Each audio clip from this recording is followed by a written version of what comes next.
Driver driver আমরা কারা ত্রিপুরা রাজ্যে চাঁদা নিয়ে জুলুম চলছে কেন? প্রশাসন জবাব চায়। আমাদের নিতে হবে, আন্দোলন চলছে।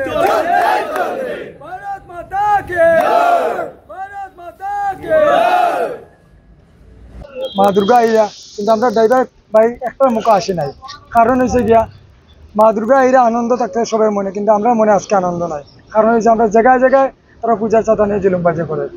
গতকালকে দেখেন স্যার, আমি অন্য একটা গাড়ির মাল পাল্টাই নিয়ে যাই, তো চুরাইবাড়ির গেট যখন ক্রস করলাম, সেলটেক্স ক্রস করার পরে আমার একজন দাদা সিগন্যাল মেলার ডাইন থেকে করিয়া করলো পূজার চাঁদা। তাই আমি বললাম পূজার চাঁদা আমরা বিশ্বকর্মা পূজা রয়েছে, তখন পূজার চাঁদা বিশ্বকর্মা পূজা পরে দিমুনে, আমার তো বাড়ির লোক খালো। তখন এ শাড়ি দিল, আমি হাফটা একটু পিক আপ দিয়ে গাড়িটা উঠতেছি, বা তারা রাইট সাইড থেকে 4-5টা বাইক, লেফট সাইড থেকে 4-5টা বাইক আইয়া আমারে মানে ঘেরাও করলো। করিয়াও তুই গেট বাগাই আইছিস কেন? আমরা গেট বাগাইছি বলতে কি ওর গেট কই তুই চাঁদা দিলে না কেন? কি ওর চাঁদা? এগিয়ে কয় এগুলোর নামে ডিমান্ড কর 1500 টাকা, 2000 টাকা, 5000 টাকা। আমি আমার দেখো আমার সনাতন ধর্ম হয়েছে, আমি চাই না এরকম হইতে। আমি একজন কীর্তনী মানুষ, আমি পরিচয় দিচ্ছি সারা, যে আমি যখন কীর্তনও করি, গাড়িও চলাই, মনসা কীর্তন করি আমি। তারপরে তারা মানতে রাজি না, আমার দরজা খুলিয়া টানিয়া বাসে দিয়ে গিয়ে দরজা মানে ডান্সে দিয়ে আমি দরজা লক করে রাখতে পারছি না, দৌড়িয়ে উঠছে গাড়ি।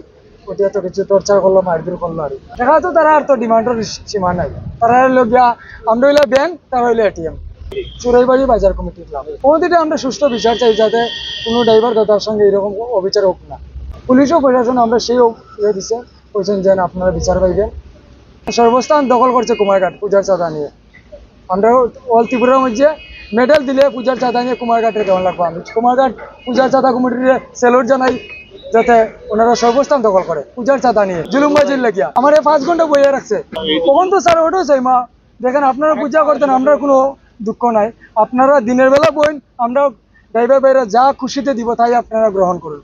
দিনের বেলা ওনারা বয় না, রাত্রে মধ্যমস্ত অবস্থায় বয়। প্রত্যেকটি ক্লাব, যতটি ক্লাব রাত্রে বয় মধ্যস্থ অবস্থায়। আজকে কুমারঘাটে মন্ত্রী থাকা সত্ত্বেও তারা পূজার চাঁদা বন্ধ করতে পারে না। যশস্বী আমাদের যে সম্মানিত মুখ্যমন্ত্রী, উনিও বলেছেন সোশ্যাল মিডিয়ার মাধ্যমে, আমাদের মন্ত্রীও বলেছেন যে পূজার চাঁদাটা যাতে না নেওয়া হয়, জুলুমবাজি না করা হয়, গাড়ি রাস্তার মধ্যে আঁকছে চাঁদা না নেওয়া হয়। তারপরেও কিছু দুষ্কৃতীরা কে বা কারা জানে না কোথায় থেকে এসেছে, ওরাই ফাইজলামিটা করছে। এতে আমার পুরা ত্রিপুরা রাজ্যের গোটা রাজ্যের বদনাম হচ্ছে। কুমারঘাটের তো বদনাম হচ্ছে, ওদের তো লজ্জা শরম নেই বললেই চলে, কিন্তু পুরা গোটা রাজ্যের। আমরা যে পার্শ্ববর্তী রাজ্যে যাই, আমরা এখানে গেলে আমরা বহুত গিল্টি ফিল করা হয়। রাতকে 12টা-1টার সময় 2000-5000 টাকা ডিমান্ড করে বুয়ে থাকে। আমি হিন্দ ক্লাব আর দেশভক্ত কিতাদা নিয়ে আছে একটা চিত্তরঞ্জন ক্লাব, সুভাষ সংঘ, এই 3টা ক্লাব মানে অতিরিক্ত করতেছে ড্রাইভারের উপরে। আমরা 365 দিন দেশের সেবায় কিন্তু নিঃস্বার্থভাবে কাজ করলাম, তারপরেও তারা যে আমরা উপরে ডাকাতি শুরু করছে। ডাকাতি আগামী দিনে তো আমরা পূজার চাঁদা ইস্যু করে কোনো কথা কইতাম না, ডাকাত ধরছি কইয়া আমরা গাছের লগে উল্টাভাবে বাঁধিয়ে রাখবো, এটা প্রতিশ্রুতি দিলাম আমরা। পুলিশ কি করবো? পুলিশ তো প্রতিনিয়ত আমাদের সহযোগিতা করে, ফোন করলে যায়। পুলিশের গাড়ি দেখার পরে তারা জঙ্গলে দিয়ে যায় গিয়া, তখন আমরা একজন বাঁচি গেলাম, যেমন আমি আসলাম, পুলিশ গেল, আমি গেলাম গিয়া, আবার হতে আমার আবার অ্যাটাক করতেছে। যেমন আমার পিছনে আরেকজন আইতেছে, তারে অ্যাটাক করতেছে। প্রশাসন কি করবো? প্রশাসন তো মানে ওভারও হয়ে গেছে।